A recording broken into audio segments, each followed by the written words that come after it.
Hey everybody, my name is TJ and today I'm going to show you my favorite new hack with the Spanish Peacock spindle plying stand. Whether you're plying directly from the spindles, reeling the yarn from your spindles onto a wheel bobbin or some other kind of storage mechanism, or using the stand to hold your spindles while you're doing a ply back sample to check your spinning consistency, adding a little bit of tension is going to make the whole process go so much more smoothly. If you just purchased the Spanish Peacock plying stand, please see my introductory video first and then come back to this one. I originally designed this stand back in 2014, and you might notice that mine looks a little different from what you buy online now. This is the original working prototype, and it's lasted perfectly well all these years. It was only recently, over a decade later, that it occurred to me from reading the tension issue of Ply Magazine that tensioning the spindles in the plying stand could dramatically improve the performance. Just by adding a little bit of tension, we're going to dramatically cut down on backspinning and pigtails forming in the process of getting that yarn off of the spindle. The spindle is going to move more smoothly, and that's just going to make the entire process better. And today, I'm going to show you how to create this tensioning system with materials you probably already have laying around your house. If you've got fiber and you've got spindles, I'm pretty sure you've got scissors, rubber bands, binder clips, and crochet thread.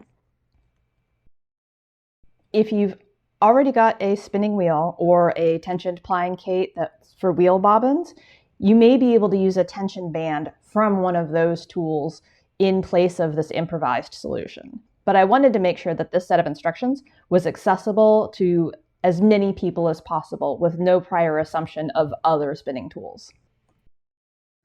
I do want to note that even though it's called the Spanish Peacock plying stand and it's designed to work with Spanish Peacock spindles, a number of other spindle makers' spindles will work in it as well, as long as the spindle can fit in the groove here.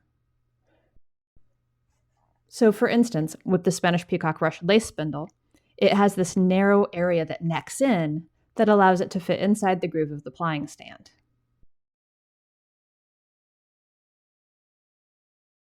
Some other spindle makers also have this narrow area beneath the whorl that will allow them to work in the stand, whereas others do not have this narrow spot. With this spindle, for example, you can see it just isn't going to fit in the groove. So let's get tense. I've always used binder clips with my plying stand, at least one in the center front.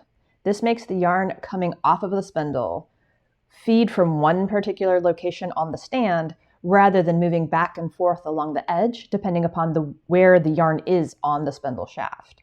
If I were plying directly from the spindles, I might use 2 or even 3 binder clips like this, because there's room for 3 spindles in the stand. Feeding the spindle singles through the binder clips helps prevent those singles yarns from tangling before I'm ready to put the twist in them to create the ply.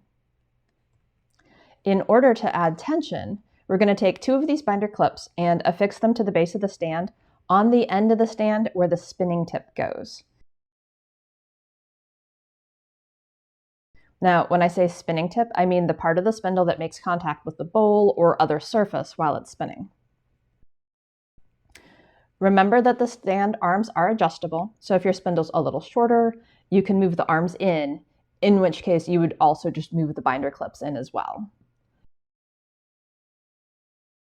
So in this case, I'm going to fit them, one here in the front and one in back.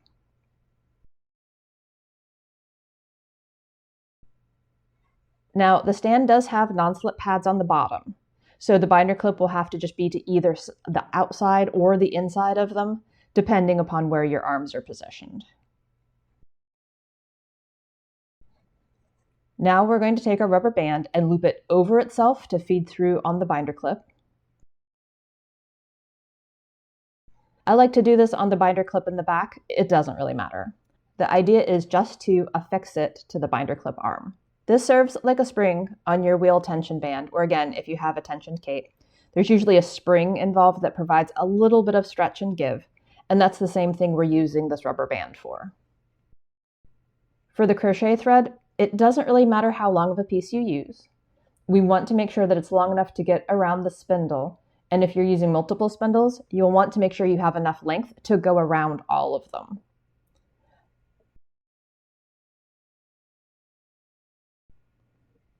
I'm going to pass one end of the crochet thread through the rubber band like so.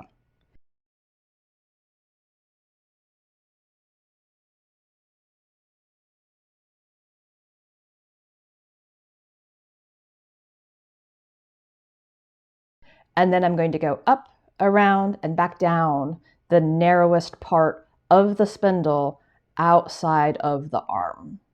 So again, if I had multiple spindles here, I would just make sure to go around all of them, over, around, and back down. So that way the spindle is tensioned and the tension applies to each spindle in turn. Here is a picture showing how the tensioning system would work for 3 spindles in the plying stand. On the front side, we're going to tie the crochet thread to the binder clip arm. And you can increase or decrease the tension some by adjusting the arms of the binder clips up and down. We don't want this tied so tight that when you try to get the singles yarn off, it breaks because the spindle doesn't want to move at all. It really doesn't take very much tension at all to get great results. If you're into fancy knots, you can use an adjustable grip hitch knot in order to make it slide up and down the crochet thread. This can let you have additional length and ability to add or release tension or slack as needed rather than just having a firm knot tied. This is not a knot tying channel, so I will leave a link in the show notes to instructions on how to tie an adjustable grip hitch knot in case you want to give that a shot. So in this case, you can see I've got just enough tension. The spindle still feeds freely, but again, like I said, this is enough to stop the back spinning and prevent pigtails and just make the whole process better. If you've ever used a wheel bobbin on a metal straw in the plying stand, you can use this same approach by feeding the crochet thread over whatever kind of groove there is on the bobbin. Since trying using tension in the plying stand, I'm a firm enough believer that even if you're using a DIY kit, something that you made yourself, for instance, the shoebox with holes poked in it, I would still try to find some way to tension those spindles whenever you use it. Give it a shot and let me know what you think in the comments below.